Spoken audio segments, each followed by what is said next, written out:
Então, pessoal, hoje a gente está aqui para conversar um pouquinho sobre essa questão da pandemia do novo coronavírus, como que ela vai impactar na economia aqui, tanto do Brasil quanto dos outros países, mas também fazendo uma linha um pouquinho mais afunilada, né? Um pouquinho mais estreita, que é para chegar aqui no município de Patrocínio, na região aqui do Triângulo Mineiro, para ver como que isso vai impactar a economia da região e principalmente, né, como que isso vai impactar a vida dos agricultores e todo mundo que depende dessa cadeia agrícola aqui da região.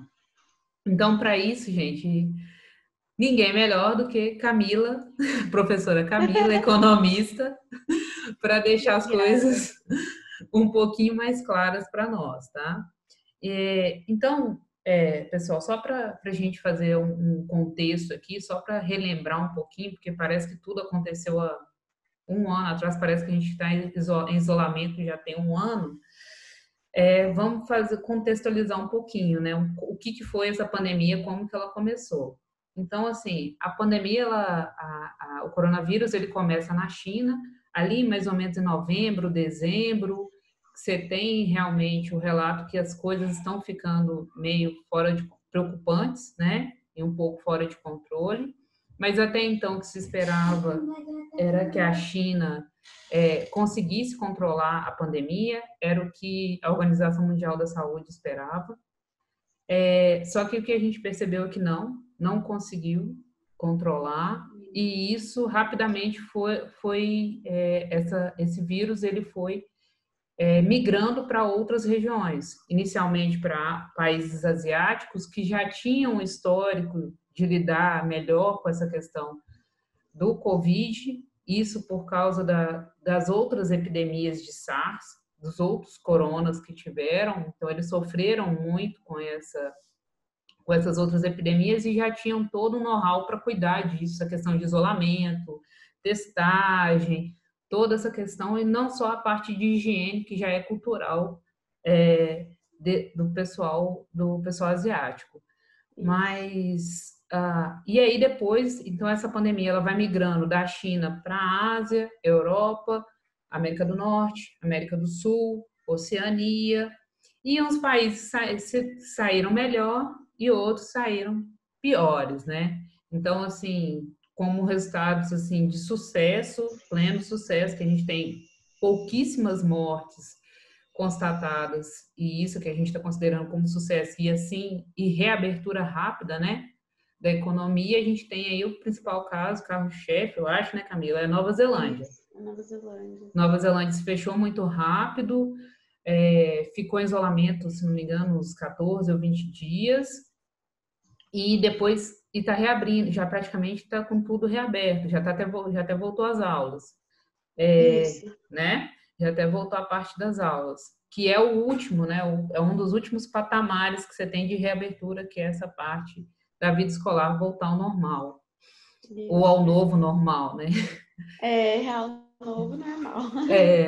Então, assim, de certos problemas, o que a gente tem, o mais gritante, eu acho que chocou todo mundo, foi Espanha e Itália, que a gente viu aquele horror que foi de centenas de corpos sendo levados por caminhão do exército, colocando contêiner, caminhão frigorífico, assim como nos Estados Unidos, ali em Nova York, e Isso. onde a gente teve uma perda enorme de vidas e países que ainda estão sofrendo com a parte econômica, né? A gente vê anúncio da França, da Alemanha, o bloco todo se unindo para fortalecer a economia, porque ela vai precisar de investimento, né?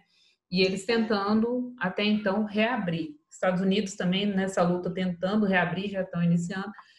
E o Brasil, né? Já estamos aí com quase 21 mil mortos e ainda com a economia, boa parte da economia travada, fechada, né? São Paulo sofrendo muito, nossa maior economia sofrendo muito ainda para controlar o Covid. Mas pegando aqui para a parte de Minas, aquela questão boa ainda, Minas, Rio Grande do Sul, né, estão com certo destaque aí, porque estão lidando muito bem com o Covid. Minas tem poucos mortos, Isso. se fechou rapidamente, né? talvez para o povo mineiro ser um pouquinho mais reservado, mais cauteloso. Exato. Quando deu o grito para fechar, todo mundo já se fechou, obedeceu Fechou. direitinho, né, o isolamento. E o que a gente vê hoje é Minas conseguindo, BH, Belo Horizonte já está reabrindo o comércio, já está retomando a sua atividade econômica. Patrocínio também muito mais rápido do que Belo Horizonte. Patrocínio se fechou, até porque tem menos casos, né? Mas se Isso. fechou rapidamente. Ficamos aí 14, 15 dias em isolamento e depois, e hoje o que a gente tem já é um comércio já reaberto. Não, já o nosso pico foi ali com mais ou menos 52 casos. Agora a gente já tem uma onda aí que só tem 6, 5 casos por dia, 7 algumas vezes, mas pelo que eu entendo, pelo que eu tenho visto, tá basicamente controlado, não tá aquela coisa descontrolada. A gente vê aquela loucura que é as pessoas morrendo sem atendimento, então isso até agora não chegou. Então, e o comércio todo reabrindo. O que não voltou Isso. né, em patrocínio até agora foram as atividades escolares, mas você tem clube reaberto, praticamente todo o comércio varejista Isso. aberto, as indústrias funcionando, então as coisas estão todas sendo retomadas aos poucos. Mas aí, pensando nisso, Camila, a primeira coisa que eu queria que você esclarecesse é a gente pegar lá do início, aquela questão de como tudo começou mesmo. O que que já tem reflexo aqui, que vai ter reflexo assim na economia quando a China se fecha? Aquele primeiro momento da China se fechar, e aí depois você já poderia ir trazendo para nós aquela questão da Europa depois se fechar, e aí outros países se fechando, ou seja, a gente perdendo aquela parte do comércio todo, aquela rotatividade de comércio toda entre países acontecendo. O que que isso tem de reflexo para nós aqui?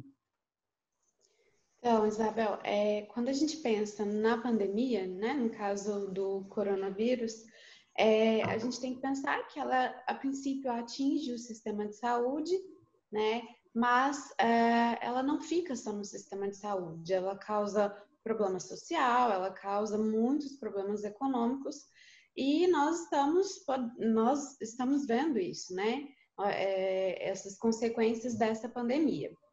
Então, a princípio, a gente tinha um problema da China, né? Era um Sim, problema só da China ali em novembro, dezembro, mas hoje não é um problema só da China, né? Então, foi um problema da Europa, dos Estados Unidos, também do restante da Ásia, da América, enfim. Atingiu todos, a maioria dos países, grande parte dos países, né? isso. E aí, num primeiro momento, quando a China se fecha, a China ela é um dos principais mercados consumidores do mundo, né? Até pelo seu contingente populacional que é muito alto. Então, quando a China se fecha, então a gente já cria no mercado um clima de incerteza muito grande. Poxa, espera aí, a China está fechando, né? Então eu não vou ter ali uma atividade econômica ativa, obviamente a demanda vai cair. Então, porque qual que é a principal forma da gente conter a contaminação do vírus, né? São as pessoas ficarem em casa. Então, Uhum. elas ficarem confinadas na casa delas. E isso, obviamente, diminui muito a demanda. Então, as pessoas deixam de comprar. Tá? Então, esse clima de não saber quanto tempo, né, eu vou ficar fechado, quanto tempo eu vou ficar confinado em casa, gera muita incerteza. E o mercado, né, obviamente, ele absorve essa incerteza. Então, num primeiro momento, a gente teve uma queda da atividade chinesa, da atividade econômica chinesa, e que se refletiu em alguns mercados, por exemplo, o Brasil. O Brasil Uhum. ele exporta muitos produtos agrícolas para a China. Então, quando a gente observa lá as séries históricas, a gente vê que, por exemplo, o mercado de café no início do ano estava ruim, né? Ele foi prejudicado. A soja também, no primeiro momento, foi prejudicada, né? Uhum. Porque a gente exporta esses produtos para a China. Então, ali em dezembro, janeiro, né? E até fevereiro, não foi muito bom para esses comércios agrícolas. E aí, Uhum. obviamente, para os comércios em gerais de outros produtos, E até para a economia chinesa, assim. A queda no PIB, não só da China, né, mas acho que da maioria dos países, a gente espera uma queda do PIB, e aí o PIB é Produto Interno Bruto, tá? Que é a contabilidade, ok? De tudo que é produzido dentro do país. É o nosso termômetro de crescimento econômico. Então, espera-se que a maioria dos países, a maioria mesmo, assim, tenha uma queda no PIB, tá? Então, Entendi. tenha uma queda no crescimento econômico.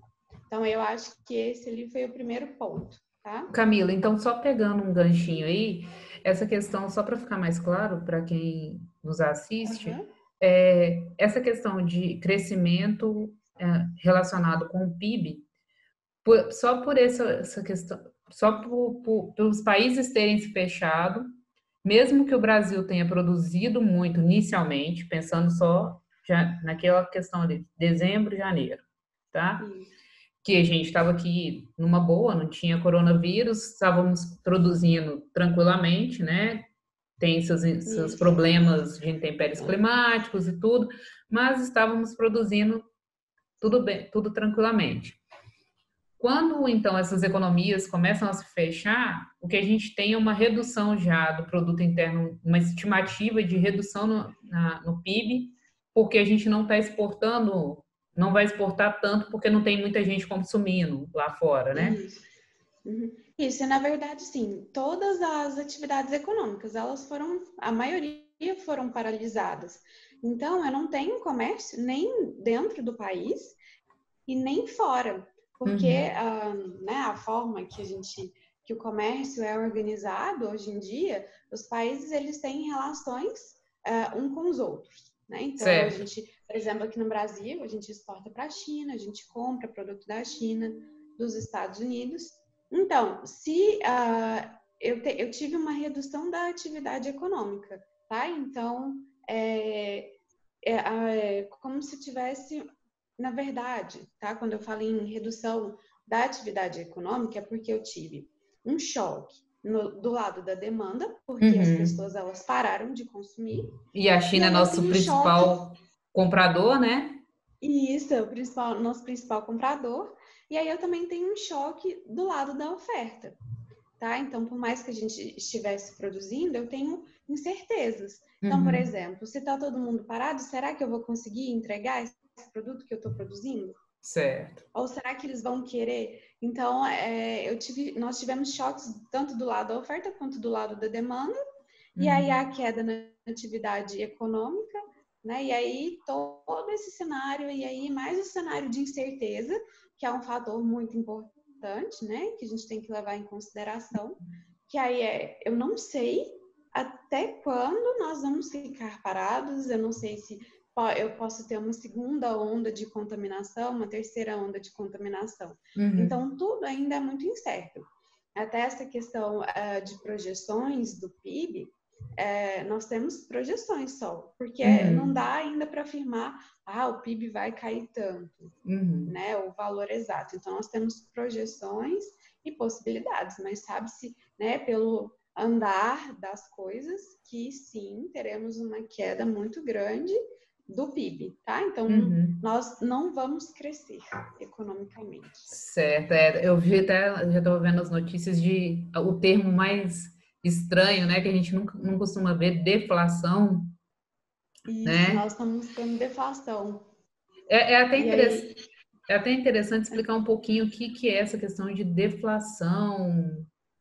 Não sei se daria rapidamente, assim, só para não, pra gente não, porque tem muita coisa para te tá. perguntar. Então, assim, Vamos lá. Olha, nós temos a inflação. Quando eu falo em inflação, eu estou falando de aumento de preços, tá? sim, Então, é quando eu tenho um aumento contínuo e generalizado dos preços. E eu tenho a deflação, que para nós brasileiros não é algo muito comum, né? isso. Então, a deflação é queda nos preços. Aham. Por exemplo, como as pessoas deixaram de comprar, né? Eu tenho estoques de oferta, isso acaba gerando uma queda no preço, porque é como se eu tivesse ali uma interação entre oferta e demanda.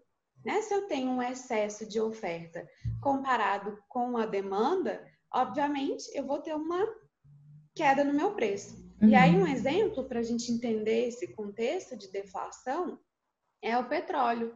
O próprio petróleo, o que aconteceu? Eu tive um excesso de oferta de petróleo e a minha demanda estava muito baixa, né? As pessoas estão em casa, então elas não estão demandando combustíveis, né? E aí, no caso, eu tive um excesso, tá, de oferta de petróleo, e aí, obviamente, isso passou para os derivados dele, tá? Certo. No caso dos combustíveis. Então, os combustíveis também tiveram uma queda no preço, porque as pessoas não estão saindo de casa, né? Então, elas não estão demandando combustíveis, e aí, obviamente, o meu preço ele cai. Então, é o que a gente chama de deflação, que é a queda no preço, e que não é muito comum, né? Aqui no Brasil é quase... A deflação não é muito comum. Lá no Japão é comum, né? Eles tiveram um problema de deflação ali, pós-crise de 2008, enquanto nós temos problemas com a inflação, que é aumento dos preços. Mas agora nós estamos vivenciando esse novo contexto. Deflação, né? E é até estranho, porque o pessoal, quando a gente vê as notícias, fala assim, não, mas deflação é ruim, não é bom, não é bom para a economia. E nós ficamos assim, não, por quê, né? Se a redução de preços para o consumidor é tão bom, mas é aquela questão, para o consumidor é bom, para a cadeia como um todo, né, que não acaba não sendo bom. E aí, dentro desse aspecto, só vamos fazer um ganchinho aqui, um paralelo, para a gente depois puxar para a parte agrícola, que foi legal que você tocou na questão do petróleo, porque a gente também tem no meio dessa questão da pandemia, a gente teve uma briga ali entre a Arábia Saudita e a Rússia, né? Os dois um dos principais, um principal produtor, que é a Arábia Saudita, brigando com o segundo maior produtor de petróleo no mundo, brigando para baixar, a Arábia Saudita querendo que a Rússia reduzisse sua produção de petróleo, né? Porque vendo já que o cenário seria de menor consumo desse produto, a Arábia Saudita queria que a produção fosse reduzida para não ter uma oferta tão grande no mercado, a Rússia não aceitou, então a Arábia Saudita não gostou da ideia e aumentou a sua capacidade de produção com o único objetivo de reduzir mesmo o preço do petróleo. Até estranho isso, né? Mas é porque é um dos países que tem o menor custo, né, de petróleo, então ela joga petróleo no mercado, reduz o preço do barril do petróleo, porque é a única que vai conseguir se manter ativa e com pouco, né, vai ter prejuízo, mas se consegue se manter mesmo com preço baixo, criando prejuízo para a Rússia, até que a Rússia cedeu, mas aí o prejuízo já estava, a coisa já tinha sido, já tinha sido instalado. E aí o que nós vimos foi aquela redução no barril do petróleo, Petrobras tendo prejuízo aí, anunciou tem pouco tempo 48 bilhões de dólares, né, de prejuízo.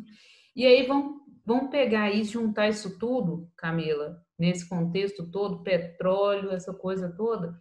Aí, pensando nisso, como que isso vai, o que isso tem de relação com a Bolsa? Sabe, uma notícia dessa, a Arábia Saudita vai aumentar a sua produção de petróleo, essa briga toda. O que esse tipo de informação, por que a Bolsa aumenta, diminui tão rapidamente quando recebe esse tipo de informação? E aí, depois disso, a gente já podia jogar essa questão, fazendo esse paralelo, tem essa questão de bolsa de valores, dólar e derivado do petróleo que é cotado em dólar também. Como que isso vai afetar aqui a nossa produção agrícola um pouquinho? Tá, então vamos lá. Quando a gente pensa em bolsa, né, nós estamos falando de um mercado muito volátil, é o que a gente chama de muito volátil, ou seja, ele oscila muito. Tá? E o que ele faz oscilar? Além da estrutura do mercado, também qualquer informação política, econômica e social acaba impactando ali nos índices da bolsa, né? Porque ali as pessoas elas compram e vendem papéis. Então, essas informações externas acaba gerando ali expectativas, porque o mercado financeiro, ele ele trabalha muito com a formação de expectativa. Então, por exemplo, quando eu tenho ali uma guerra comercial, uma guerra de preços entre dois grandes produtores de petróleo, que é a Arábia Saudita e a Rússia, isso acaba gerando uma expectativa no mercado e uma expectativa negativa, e acaba que isso passa para os preços, né, para os valores dos papéis, tá? Então, essas informações externas que geram expectativas influenciam ali muito na bolsa de valores, tá? E aí, nesse contexto que nós temos atualmente, algo que nós estamos observando, né, nós estamos passando aqui no Brasil, é o preço do dólar, né? Nós estamos observando o preço do dólar, ele vem aumentando muito, ou seja, a nossa taxa de câmbio, ela está desvalorizada, isso porque eu preciso de mais real para comprar um dólar, né? E então, nesse contexto, nós falamos que a taxa de câmbio, ela está desvalorizada, ok? E aí, quais são as consequências de uma taxa de câmbio desvalorizada? Para quem exporta, então, para os exportadores brasileiros, está ótimo, porque o produto deles é atrelado em dólar. Então, se o preço do dólar, né, tá alto, eles vão ganhar mais, tá? Então, o Então, cafeicultor pro cafeicultor tá lindo, por enquanto, né? por enquanto tá lindo, né? Ele tá ganhando, é um bom momento ali pro cafeicultor, também pro produtor de soja, para eles, né? E para os outros demais exportadores ali de alguns outros setores, tá ótimo, tá tudo bem, porque o preço do produto deles é atrelado ao dólar. Porém, da mesma forma que o preço do produto é atrelado ao dólar, o preço do insumo também é. Certo. Então, o insumo que o produtor compra, né, para conseguir produzir, ele também vai estar mais caro, porque ele também é atrelado ao dólar. Então, a gente ainda, por enquanto, né, para os produtores, principalmente para o produtor de café e para o produtor de soja, as coisas estão bem, eles praticamente não sentiram. Na verdade, eles vêm numa onda positiva, assim, né, do mercado. Então, eles não estão sentindo ainda os efeitos dessa crise. A gente não pode falar, né, do futuro, porque a gente não sabe, né, do que vai acontecer de fato. Mas espera-se um aumento do custo de produção, né, porque eles vão comprar produtos, e aí a gente também não sabe se a demanda, né, vai continuar aquecida. Certo. Então, tem esse outro fator aí. Então, eles estão exportando nesse momento. A gente ainda não, mas a gente não pode dizer que vai continuar nesse mesmo patamar. fluxo, nesse mesmo patamar. Certo. Então, assim, pro pessoal, para aqueles agricultores que porventura consigam nos assistir, ou até mesmo para os nossos alunos, a dica agora seria, então, reduzir os custos, né, com os insumos, então, fazer um melhor aproveitamento de adubo, defensivo agrícola, tudo que se utiliza, né, nas produções, tentar reduzir o custo ao máximo para aumentar mais essa questão do lucro, né? E aí você conseguir trabalhar essa melhor renda e no futuro, né? Conseguir trabalhar isso, transformar isso, se tiver algum problema futuramente, conseguir trabalhar melhor esses problemas, né? Porque o que a gente vê agora, em maio, o cafeicultor está preparando, né, para colher, alguns já devem estar começando a colher, outros já estão preparando para colher, e o produtor de soja, de milho, né, já entregou a safra e começou, já está na expectativa da safrinha já, né, principalmente o milho, algodão, né, então esses ainda estão comercializando a safra, ou já comercializaram, né, porque tem muito que trabalha no futuro, né, com a produção futura, e aí vão ganhar uma certa quantia. Mas será que a gente pode projetar alguma coisa ali para dezembro, para setembro? O que você acha, Camila? Tem como projetar alguma coisa em relação a essa parte econômica, dólar? Olha, Bel, nós temos até alguns índices assim de projeção, né? Então, espera-se que, por exemplo, o dólar ele tenha uma queda, né? Talvez ele não vá ficar nesse patamar, só que ainda é muito incerto, porque no caso do Brasil, como você mencionou no início, a nossa curva, ela ainda não, de contagem, ela não atingiu o pico ainda. E ela, tão pouco, está reduzindo. Então, a gente não sabe quanto tempo nós vamos ficar, né? A gente ainda tem um clima de muita incerteza, de muitas polêmicas relacionado à política brasileira, que é um outro fator que acaba gerando incerteza. Nós temos o setor externo também, né? Isso vai depender muito de como os países vão se organizar para tentar reerguer as suas economias, né? E aí vai depender também muito do comportamento do consumidor, porque ele pode ser afetado, né? Nesse momento, ele pode começar a ter algumas preferências que ele não tinha antes. Então, há algumas projeções, mas eu acho muito arriscado assim a gente falar como vai estar lá em dezembro, porque eu acho que ainda há um clima de muita incerteza, pelo menos na minha visão, né? Ainda um clima de muita incerteza, de muita instabilidade. E então eu não me arriscaria assim. Mas depois, caso os nossos alunos ou algum produtor tenha interesse, a gente pode estar disponibilizando alguns dessas projeções que o mercado está fazendo. Certo. Elas não são muito animadoras, tá? Principalmente pro PIB. Já eu tenho visto. De antemão, não são muito animadoras, tá? Nós temos também o fator desemprego. Há uma projeção aí para o aumento de desemprego, um aumento expressivo, ele já vem aumentando. Mas tudo vai depender do contexto externo e do contexto interno também. E aí vai depender também da capacidade do governo brasileiro de administrar essa crise da pandemia. Quanto mais rápido a gente tentar resolver, conter essa curva, né, mais rápida a gente vai poder tá aí voltando ao novo normal. Né? A gente não sabe também se vai ser normal. Mas vai tudo depender de como, né, da gestão ali que, né, o nosso governo vai ter. Obviamente, aqui no caso do Brasil, estados e municípios têm autonomia, tanto que aqui na cidade de Patrocínio, né, o comércio já está praticamente normal, né, já voltou à sua normalidade.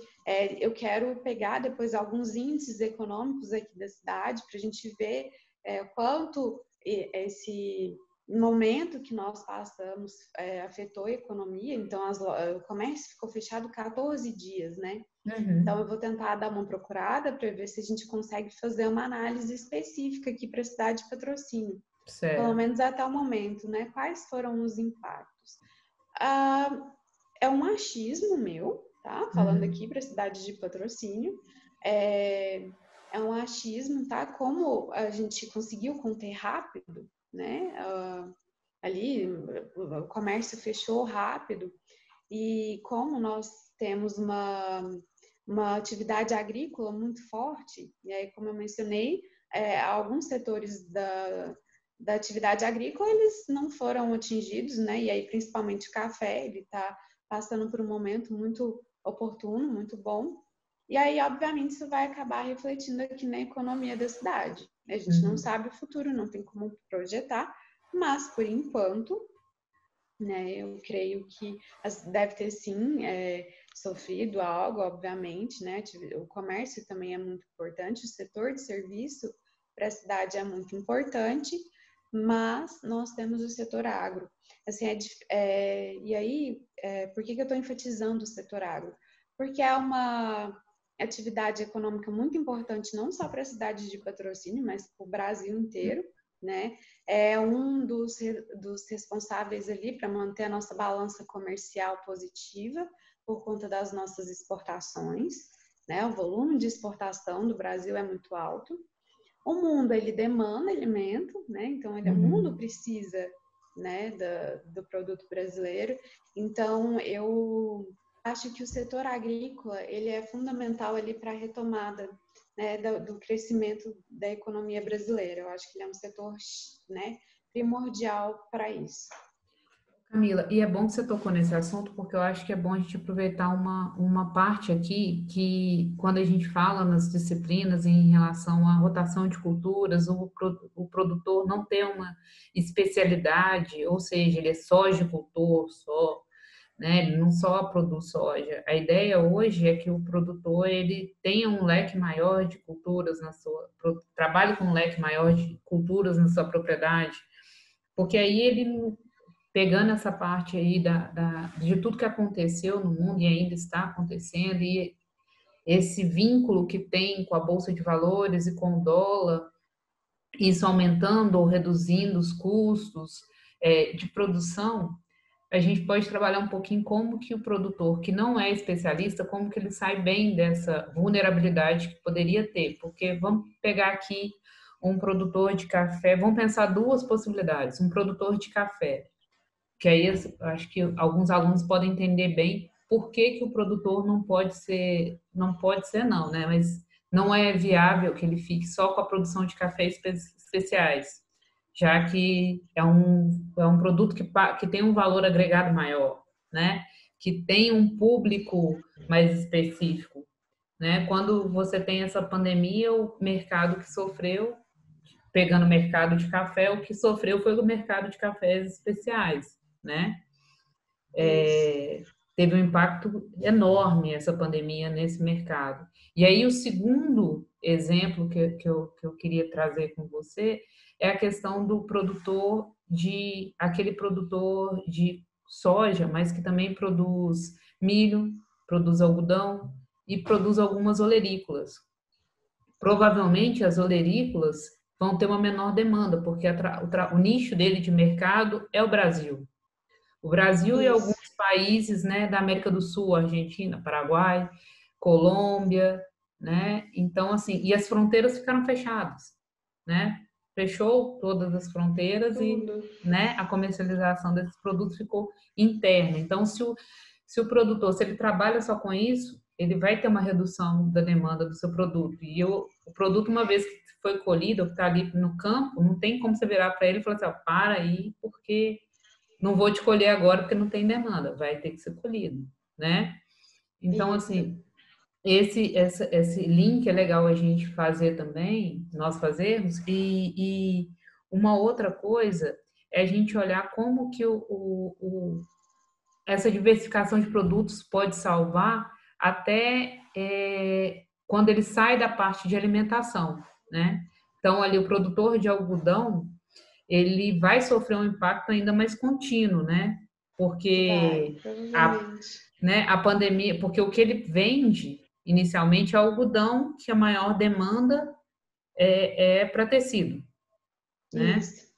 E roupa, com essa questão de trabalho em home office, não tem, as aulas ainda não voltaram, você não tem o pessoal indo para os eventos sociais, então você tem uma menor demanda nessa cadeia, Isso. né? E aí, menor demanda pelo produto. A mesma coisa a parte de bebidas, né? Então, aqueles produtores ali de cevada, se ficar só na questão da produção de cevada, ou qualquer outro que vai para esse grupo vinho, né? Ele ficaria um pouco refém dessa questão de você ter um efeito da pandemia maior do que em produtores que mexem a parte de alimentação direta, né? Que o pessoal não pode alimentar, vamos colocar como alimentação básica, né? Que o pessoal não se Isso. dispensa, né? Isso. Tá, então vamos lá. Em relação ao mercado agrícola, né, a agropecuária brasileira, ela não sofreu tanto, tá? Mas aí, quando a gente começa a olhar mais a fundo no setor, teve uns que sofreram, né, mais que os outros não sofreram tanto, e alguns estão indo, né, numa onda positiva. Em relação ao mercado de café, quando a gente separa assim, o café commodity e o café especial, o mercado de café especial ele é mais seletivo, né? Então eles ofertam muito ali para as cafeterias, né? Então o público consumidor de café especial ele é menor, tá? Apesar de termos passado por um momento de aumento da demanda por cafés especiais, ele ainda é pequeno, tá? É um mercado mais fechado. Nem todo mundo tem conhecimento também sobre o que seria um café especial. Ainda não está tão difundido, ok? E foi um nicho ali que sofreu bastante, porque as cafeterias, né, que é um dos principais destinos quando a gente pensa em consumo interno, tá, de café especial, é um dos principais destinos, né, dos cafés especiais aqui no Brasil. E elas estão, a maioria ainda está fechada. Então, obviamente, isso gera uma queda na demanda e acaba prejudicando ali o produtor, tá?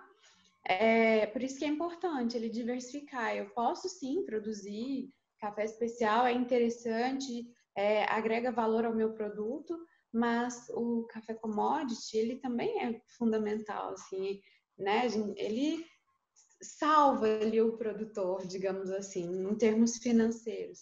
E é até mais barato produzir café commodity do que café especial, né? Porque você tem um incremento no custo para você produzir ali um produto, né, de alta qualidade. Embora eu acredito muito assim que até o café commodity brasileiro, ele é um café de qualidade, ele vem se tornando um café de qualidade, porque o produtor ele mudou, né? Ele passou a ter mais cuidado assim com o produto dele. Então foi o café especial, ele teve ali uma queda na demanda muito grande por conta do fechamento das cafeterias, dos restaurantes, né? Que acaba que diminui a demanda, tá? Se eles estão fechados, as pessoas não vão consumir. Embora o consumo de café dentro de casa, ele continua constante. É As isso que eu ia pessoas continuam comentar. consumindo o café dentro de casa, não necessariamente o café especial, né? Mas Porque o nós café não ali temos, né, a cultura de tomar um café especial. As pessoas podem até isso, estranhar, né, os alunos, não, mas eu tomo e tal. Mas em termos de Brasil como um todo, né, nós não temos aquela cultura de tomar um café especial isso. em casa. Então, quando a gente vê a demanda por café, se falar só demanda por café aumentando, isso não significa que a demanda por café é especial. Isso, geralmente a gente está falando, né, do café ali da gôndola que a gente compra, né, no supermercado, que a gente encontra nas gôndolas do supermercado. E aí esse café, ele sofre poucas variações, assim, ele sofreu porque a dona de casa, né, a família consome o café ali dentro de casa, tá? Então ele fica mais ou menos constante. Então a gente tem mercado para esse café que é vendido ali no supermercado. Agora, em relação a. Eu acredito que é muito importante o produtor ele diversificar, né, a sua produção, porque eu produzo soja. A soja não tá tão boa assim, né? Os preços dela não tá bom, o mercado não tá bom. Mas eu posso produzir um outro produto, né? Posso cultivar um outro produto que pode, né, me dar alguma saúde financeira, pode me dar mais estabilidade. Então, eu acredito que é muito importante, sim, para o produtor ele fazer, ele ter multiprodutos na propriedade dele, se possível. Em relação aos produtos que mais sofreram, assim, né, nesse momento, os produtores que mais sofreram foram aqueles que produzem produtos perecíveis, né? Então, um produtor de leite, o produtor de hortifruti, ele acabou sendo muito penalizado, né? Porque nós tivemos o fechamento dos restaurantes, o fechamento das feiras, né? Embora aqui em Patrocínio a gente já tenha a feira, né? A feira livre funcionando, na maioria das cidades ainda não. Então, esses produtores que produzem produtos perecíveis, eles acabaram sendo prejudicados, né? E até porque não tem como o que ele vai fazer com a produção dele, né? E aí, por isso que é importante eu ter uma diversificação da minha cultura, né? Dos meus produtos que eu produzo ali. É até interessante tocar nesse assunto, porque dá até para a gente fazer um outro paralelo, né? Entender por que esses produtos não sofreram tanta redução de preço, já que você tem uma oferta, teoricamente, você tem uma oferta maior nas regiões produtoras, por que ele não sofreu uma redução tão grande, né? Mas voltando lá atrás àquilo que você havia explicado, o petróleo, ele teve uma redução, mas o dólar está alto, os nossos insumos vêm atrelado ao dólar, né? 90% da nossa adubação, só para quem estiver assistindo ter uma noção, 90% dos nossos adubos nitrogenados, eles são importados, ou seja, nós temos que pagar para ele vir de fora ou ele está atrelado e ele tem um problema aí, né? Que ele está atrelado não só ao preço do dólar, mas ele também está atrelado ao preço do petróleo, né? Então todo mundo poderia ficar feliz, nossa, o petróleo caiu, adubo nitrogenado vai cair também, só que não, né? Porque você tem essa questão do dólar tá alto. E aí, voltando aqui, então pegando esse paralelo, essa questão histórica aqui de voltar para o preço do dólar, dólar alto, mas só que eu não tenho consumidor para aqueles produtos perecíveis e tenho que continuar produzindo com o meu Isso. insumo mais caro. Então, isso faz com que também a produção, né, o produto acabe ficando mais caro. A gente não vê aquele reflexo de redução no preço do produto porque a gente tem alguma coisa que está puxando, né, o preço, que é essa Isso. questão do dólar e o combustível que agora também voltou a subir, né? Então a gente, Isso. teoricamente, a gente teria uma redução de custo com o combustível, com toda a parte de petroquímica ali, toda a cadeia do petróleo, mas que não se confirma porque você tem ele já voltando e o dólar lá em cima, né? Isso. Tem o fator dólar, né, como você mencionou. E aí, em relação a esses produtos perecíveis, apesar de ter diminuído, né, ter tido uma queda na demanda, como alguns estabelecimentos estão voltando, né, à sua Uhum. normalidade, o consumidor acaba voltando a demandar esses produtos, mesmo porque a maioria deles faz parte da alimentação, né, Isso. do brasileiro. Então, o leite é um produto importante, né, Uhum. e aí eles acabam, né, aumentando a demanda. Então, eu tenho o fator dólar, que aumenta o custo de produção, e eu tenho o fator de ser um produto muito importante ali para o consumo, né, Uhum. das famílias brasileiras. Em relação à gasolina, também, tá? Ela voltou a aumentar por conta do fator dólar e também porque as pessoas estão começando a ir para o trabalho de novo, né? Então, eu tendo um aumento da minha demanda. Então, Uhum. isso também faz com que o preço dos combustíveis comecem, né, a aumentar de novo. Certo. Mas então, Camilo, o que a gente pode esperar aí é que, diante desse novo normal, as coisas vinham num patamar talvez muito alto e a retomada demore muito a chegar naquele patamar, né? O que a gente pode esperar é Sim. um tempo mais, períodos mais difíceis aí pela frente, né? Sim, eu acho que a gente ainda não passou. Agora que, assim, digamos que a gente ainda não viveu a crise, né, Uhum, econômica. Nós não sabemos ainda as consequências desse cenário. Então, eu acho que eu, particularmente, eu espero por momentos difíceis, né? E aí é por isso que eu sempre falo, olha, aí eu vou até puxar aqui um pouquinho para a educação financeira. Tem uma isso. reserva de emergência importante, né? Porque nesse clima de incerteza é importante nós termos uma reserva de emergência, não tomar decisões às vezes, né? Se eu posso adiar um consumo ou uma decisão talvez de investimento, para a gente esperar para ver o que vai acontecer, né? Uhum. Eu espero que a gente possa voltar rápido, né? Nossa economia possa voltar a crescer rápido, mas eu acredito que vai ser um processo lento, tá? Pelas expectativas que nós estamos tendo, pelo que eu leio, né? Pelo menos dos economistas que eu leio, porque a opinião de economista muda muito, mas eu acho que vai ser ali um processo lento, pelo menos por enquanto, nesse cenário atual. a retomada do crescimento econômico, né, brasileiro, ele vai ser um pouco lento.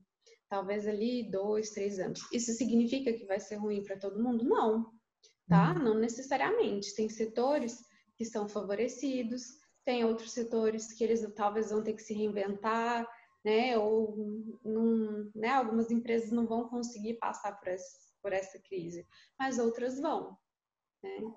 Então, ainda é tudo muito incerto. Eu fico falando isso toda hora, mas é a palavra do economista-chave. É um momento, né, incerto.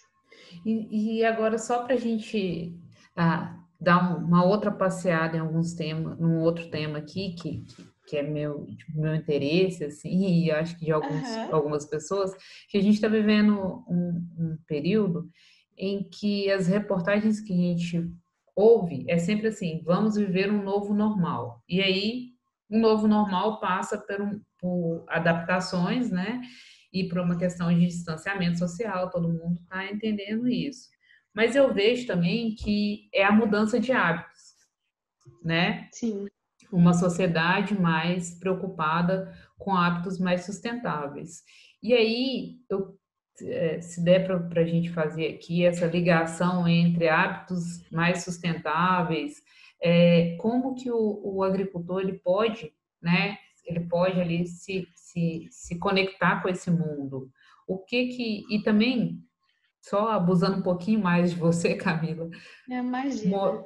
mostrar colocar para os nossos alunos como que uma notícia, por exemplo, de aumento de desmatamento da Amazônia ou de qualquer outra coisa que venha nesse viés de recursos naturais, o que que isso indica, por que que isso influencia tanto o mercado, sabe? Por que que isso influencia tanto?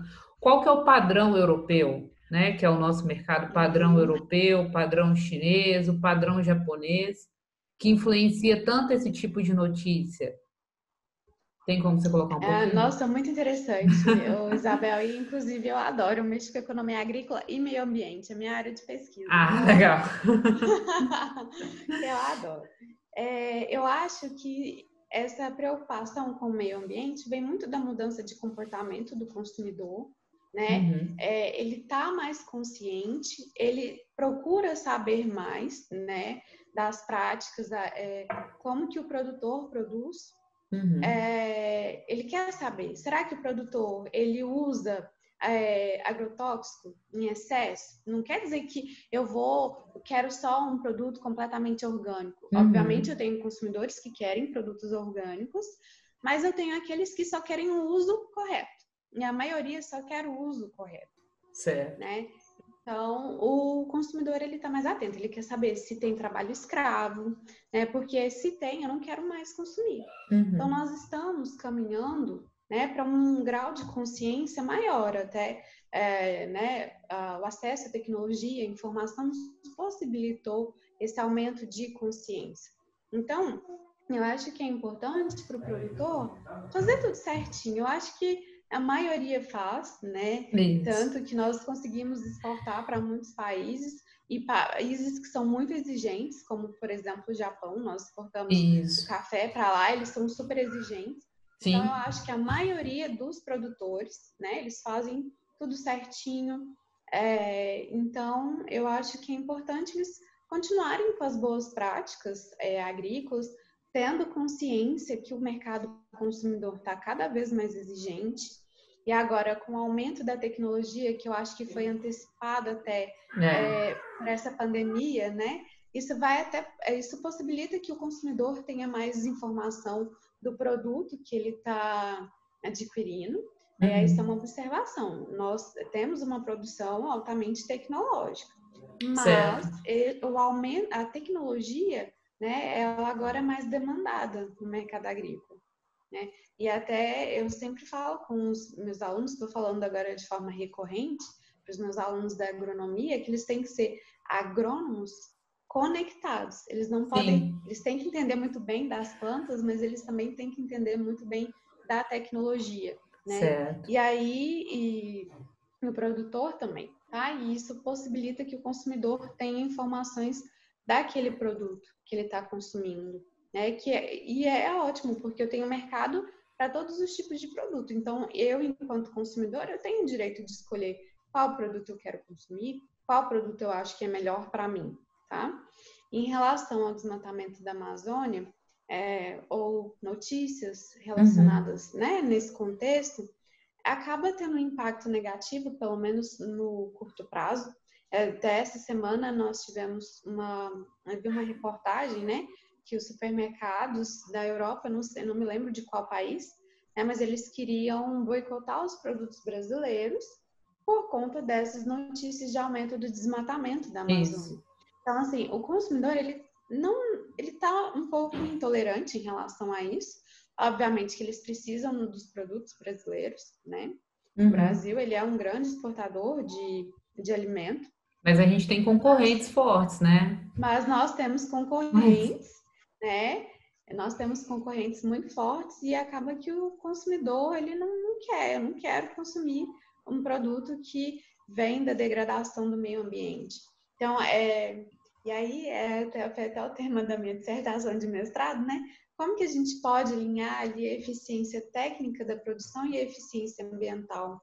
Eu tenho que pensar na questão ambiental, mas eu não posso esquecer que para o produtor é importante que ele mantenha os lucros dele. Então, a gente tem que achar um ponto ali, um ponto ótimo. Como que o produtor vai produzir sem ter uma queda na eficiência econômica e técnica dele, mas sem afetar tanto o meio ambiente. E aí, Certo. esse eu acho que é o grande desafio do setor agrícola, né? E também do setor econômico, eu acho que é o grande desafio, e é a gente mostrar para esse produtor, olha, aqui nós produzimos de forma correta. Pode consumir esse produto tranquilo. Eu estou te entregando um bom produto para você fazer o consumo dele, que é o que eu acredito que grande parte ali dos produtores fazem. Certo. E assim, até eu falei dessa questão do perfil da população europeia, porque a gente vê que é um perfil bem diferenciado dos outros países. Às vezes os alunos não entendem por que eles têm essa opção de escolher, né? Porque aqui no Brasil a gente ainda tem a cultura, ou em alguns locais, não vou colocar todos, mas distantes dos grandes centros, São Paulo, Rio de Janeiro, Belo Horizonte, as capitais em geral, né? Nós ainda temos aquela cultura assim, vamos pro mais barato, né? Tá mais barato, tá ótimo. E só que lá a questão europeia é que é como se fosse mais classe média, né? A maior quantidade, a maior parte da população é classe média, uma classe média que então tem um poder aquisitivo maior. E aí então ela se sente muito confortável naquela questão ali. Eu tenho dinheiro para pagar essa escolha, então eu escolho, né? Isso. Eles sofrem menos e aí a explicação por que eles sofrem menos também. Até mesmo numa pandemia, eles conseguem lá e bancar boa parte da população sem ter que fazer restrições de caixa econômica e enfrentar fila e tal. É só igual aos Estados Unidos, cada um recebe um cheque em casa e pronto, né? Isso. Eles têm uma renda maior, né? A renda per capita e a renda média, né, da população ela é bem maior do que a do brasileiro. Então, eles têm condições, eles têm opções de escolha, eles podem fazer escolha. Aqui, nem todos de nós, né, podemos escolher o produto que a gente vai consumir. Né? E aí vem também pela estabilidade econômica desses países, né, que são os países centrais, né, os países que a gente chama de desenvolvido, eles têm uma estabilidade financeira e um poder de recuperação muito maior do que os países em desenvolvimento, né? Como, por exemplo, talvez Brasil, Argentina, né? Que é um pouquinho mais complicado. Só para a gente, aí agora sim, tentando fechar, apesar que eu ficaria aqui, né, a noite inteira, a gente já Eu cansou de também. ficar conversando e tal. Mas vamos puxar um pouquinho mais essa questão essa competição que a gente tem entre países exportadores, principalmente da parte agrícola, né? Então, aqui o Brasil ele tem um grande concorrente na produção de soja e milho, vamos pegar soja e milho principalmente, que é os Estados Unidos, né? Isso. E aí, recentemente, nós vimos a China falando, ó, nós não vamos comprar mais, vamos comprar só uma boa parte da soja dos Estados Unidos, porque nós estamos com medo da produção do Brasil, né? O Brasil não conseguir manter sua produção, e inventaram, colocaram vários pormenores. Você acha que isso é mais alguma coisa assim, alguma briga ali? O que está acontecendo para a China fazer isso, escolher isso, esse caminho? Então, a China, ela tem um poder de mercado, né? Como ela é um demandante forte, ela tem um poder de mercado ah, forte, assim, interessante, né? Se a gente puxar lá na memória, o ano passado, ela estava nessa briga com os Estados Unidos. Até o Isso. produtor de soja aqui, brasileiro, ele foi super beneficiado, porque China e Estados Unidos estavam numa guerra comercial, que já vinha de anos ali, e ela falou: ah, não vou comprar mais dos Estados Unidos, vou agora comprar. Não é que ela não vai comprar mais, é que ela estabelece taxas, né? Uhum. Que acaba deixando o produto americano menos competitivo. Então, aí ela acaba comprando, né? Ah, então vou comprar do Brasil, porque tá mais barato, né? Porque não Uhum. tem esses embargos. E aí ela faz, agora ela tá fazendo a mesma coisa, né? Que com o Brasil, ah, não, Brasil, ó, né? Eu vou priorizar ali né, o governo americano, não vou mais consumir o seu produto. Pode ser, sim, alguma briga, pode ser. A gente nunca sabe. Pode ser alguma estratégia de mercado, né, Uhum. do governo chinês, mas ele consegue fazer isso, porque ele tem uma demanda muito forte. Então, ele consegue fazer esses jogos políticos, econômicos ali para ele, e ele acaba saindo ganhando, né? E eles Nesse têm lado. um. Eu acho que o que essa pandemia também mostrou é quanto que a capacidade de organização melhora tudo, né? Porque a China Sim, eles são saiu muito de um organizados. problema, né? Um problema de pandemia. E aí, de repente, eu me vejo na televisão vendo que ela está aumentando a capacidade dela de estoque de petróleo para melhor, para aproveitar o preço baixo do barril do petróleo. Então, Eles são muito assim, estrategistas. Assim, eles são. Eu admiro, assim, o poder de organização, a isso, estratégia. Né? Vamos construir, precisa construir hospital. 2 semanas está pronto. exato. E um senso também maior de coletividade, né? Talvez a pandemia Isso, traga essa lição também de coletividade para nós, né? isso, Enquanto país. Se a gente exato, trabalhar o coletivo, agir coletivamente, vai sair, o país fica mais forte, né? com certeza. Então, eu acho que é isso, Camila.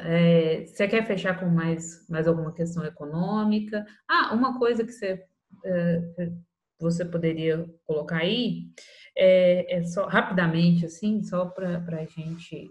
Vamos fechar dessa forma, Uhum. que eu acho que vai ficar legal. É que nós vimos muita questão dos blocos. Então, a União Europeia se unindo, mostrando a força do que é ser agir como um bloco mesmo, e os países ali, a última agora que lançaram foi a questão de ajuda, né, às economias, que é Isso, o bloco vai contribuir para gerar um recurso que vai ser aplicado enquanto União Europeia, né? isso. Uhum.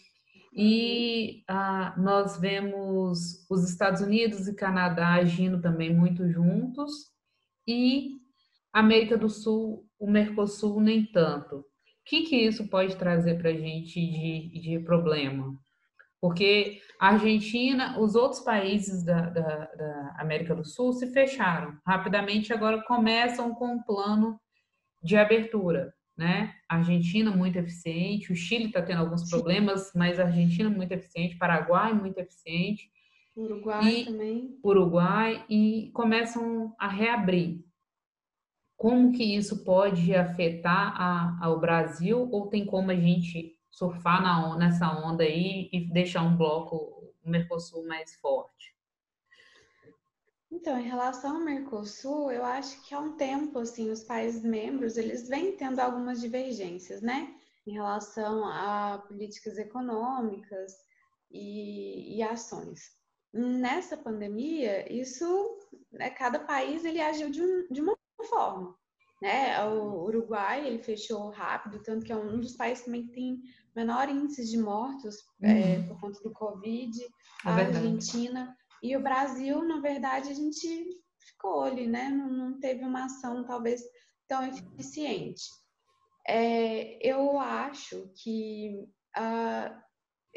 no Brasil pode ser prejudicado, tá? Sim, porque eles são parceiros econômicos importantes aqui do Brasil, eles demandam também muitos produtos, principalmente produtos do setor agrícola. E talvez eles podem falar, olha, como não é seguro comprar produtos brasileiros. Então, isso pode ser ruim, tá? Não só em relação ao Mercosul, como em relação ao resto do mundo. Então, eu acredito que é muito importante, né, o governo brasileiro começar a se organizar para a gente tentar achatar essa curva, né? E quanto mais rápido a gente melhorar, né, os índices relacionados ao Covid, mais rápido a nossa economia ela vai voltar a crescer, né? E aí, porque eu acho que enquanto ficar, né, nesse clima, nessa incerteza, os casos aumentando cada vez mais, o Brasil ele vai ser muito prejudicado. Então, os países aqui da América Latina, que são nossos parceiros comerciais também, né, os países do Mercosul podem falar, olha, eu não acho seguro comprar produto brasileiro, então eu não vou, né, ou eu vou interromper por um tempo, né? Então, acho que isso é um grande risco. Embora o Brasil ele tenha uma capacidade, né, produtiva ali de passar por essa crise, mas, né, quanto menos prejudicado nós formos, melhor mais rápido a gente vai voltar a crescer. Isso. Então fica a dica, né, Camila? Fique em casa se puder, né? Se puder. Vamos lutar para caber. Acho que uma coisa também que a gente consegue observar é que mais do que esperar de governos cada um fazer sua parte, né? Cada um Isso ter é a muito sua consciência, importante. né? Não adianta ficar jogando só a culpa no governo, porque se cada um Exato. tiver a consciência de que precisa ficar em casa, vai ficar e pronto. Não pode ficar em casa e a gente faz essa pandemia acabar mais cedo. E a gente retomar Exato. mais cedo toda a nossa atividade, não só econômica, mas poder, né, se abraçar e tudo, Isso. e voltar ao normal, né? Que eu acho que é o que todo Exato. mundo quer. Que todo mundo quer. Exato. Eu acho que você falou muito bem. Acho que cabe cada um de nós a fazer, né? A nossa parte, nos cuidarmos, né? Lavar bem as mãos, Isso, usar máscara e exato. torço para a gente sair logo dessa situação, para a gente voltar, inclusive, para as nossas aulas presenciais. Exato. Que eu tô morrendo de saudade já. Licença maternidade tá Eu acabando, eu tô morrendo também de tô com saudade. saudade dos meus alunos. Então tá, Camila. Tchau, tchau. Tchau.